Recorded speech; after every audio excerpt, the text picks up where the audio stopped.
Been up to these days? Well, I've just been skiing. It's very, very good too. It was a bit slushy at the top of the mountain, but if I can get out every morning, I feel really good. You know, just get about 3 hours, and then get on with. The reason I came up to the mountains was a bit of solitude, and to be able to really work hard. I really feel that this period of time in my life, especially, is the sort of middle of my career, and I really wanted to channel the energy into a lot of different kinds of music. Jon Anderson was born on October the 25th of 1944 in Lancashire, England. In his youth, Jon became a fan of singers like Elvis Presley and the Everly Brothers, but Jon never thought of having music as a career until he joined his brother in the Warriors, serving as a backup singer. During this time, Jon would meet Paul Korda, who was a producer for EMI Records, setting up Jon to record some demos. Some of his demos were released as singles by Parlophone Records, under Jon's pseudonym Hans Christian, the first being Never My Love. You formed Yes back in 1968 with Chris Squire. How did that come about? Well, I was always frightened of being a one-hit wonder. It's a well-known phrase in England. You know, you have one hit and that's the end of you, you know, and a record company and a management will get as much out of you as they can. So when we started the Yes Band, we definitely veered away from the single market, and we veered away from the normal sort of publicity sort of style. In May of 1968, Jon was introduced to bassist Chris Squire. The duo decided to form a new band, recruiting drummer Bill Bruford, guitarist Peter Banks, and keyboardist Tony Kaye. The band we now know as Yes performed their first concert on August the 3rd of 1968. I think the first couple of years we were, well, they called us sort of avant-garde, but I don't think we were. We were just afraid of, you know, making it big and then being nothing 2 months later. And that year spawned about 5 groups that are still happening major at the moment. You know, if you think about it, Zeppelin and Genesis and Yes, ELP and these bands were all, and Deep Purple were all happening in '68. So there was a sort of musical revolution to get away from the pop feel. Even though we didn't speak to each other, I think there was a general vibe that we should really try and be a bit more adventurous. So the idea of getting Yes together was to be a bit more adventurous, I think. Many years, why do you think that is? It had a lot to do with music. I've analysed it actually. There was a time towards the end of the 70s when punk, you know, there was disco, which was major pop, and then punk came in, which was major pop. It was very commercial, very aggressive and very commercial. And then what happened in the late 70s, early 80s, the video world opened up, MTV. Now what happened then was that instead of bands or artists going out on the road and learning a craft, they could just get in front of a camera and be mega.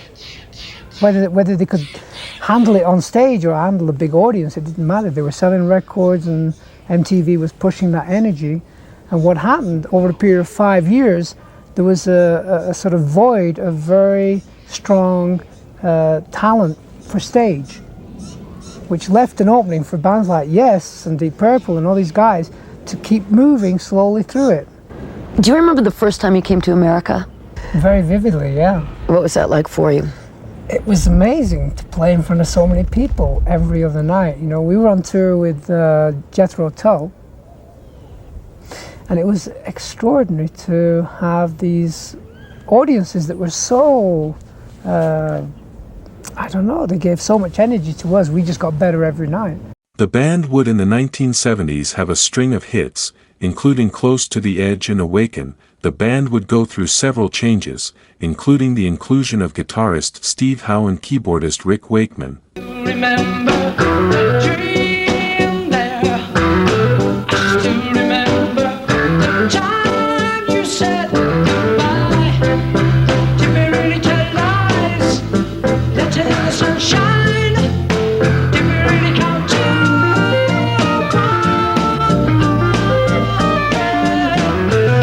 one?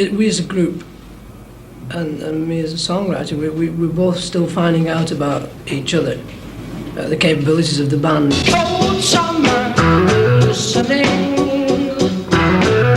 Hot color, melting the anger to stone. I still remember the dream there. I still remember the time you said goodbye. You really tell lies, till the sunshine. You really count to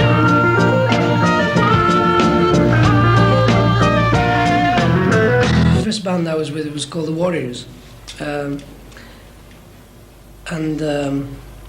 we used to copy the Beatles. I used to go on stage thinking, I'm Paul McCartney, I'm going to sing I'm Down, and I used to scream it out. And then I used to enjoy just the idea of the girls and the travelling and everything like. There was a bit of an escapism thing, I think. It's a very, I wouldn't say eerie, but it's a kind of strange thing, because sometimes I'm singing on stage and I know it's not me. But there's an energy flying in and just kicking out the voice. It's to me it gets very spiritual up there, to be honest, and I love that. I think I better leave this to you. You're much better at this. Much better, much better. If it's not this way, it's not working. You know your own instrument, you know. Yeah. I've been messing around with these keyboards for years, really. Do you ever I stop? don't get too heavy about You it. have so many projects going. Do you ever stop No, creating? no.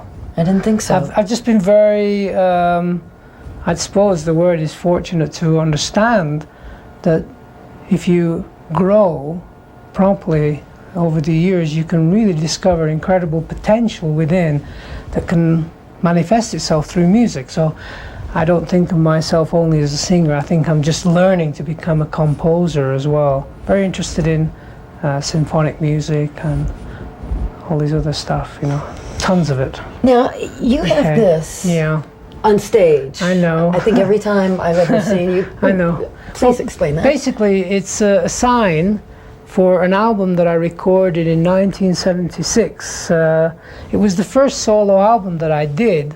Now, John, from what I understand, you are very, very interested in Native American spirituality. Well, spirituality in general. But I noticed you have a tent. Yeah, we've got to go to the tent. Now, I just want you to know that this tent is set up in John's room. I know. And this is, now you take this on the road, don't you? Yeah. Mind you, it's a big room, so I thought I'd fill it with the tent.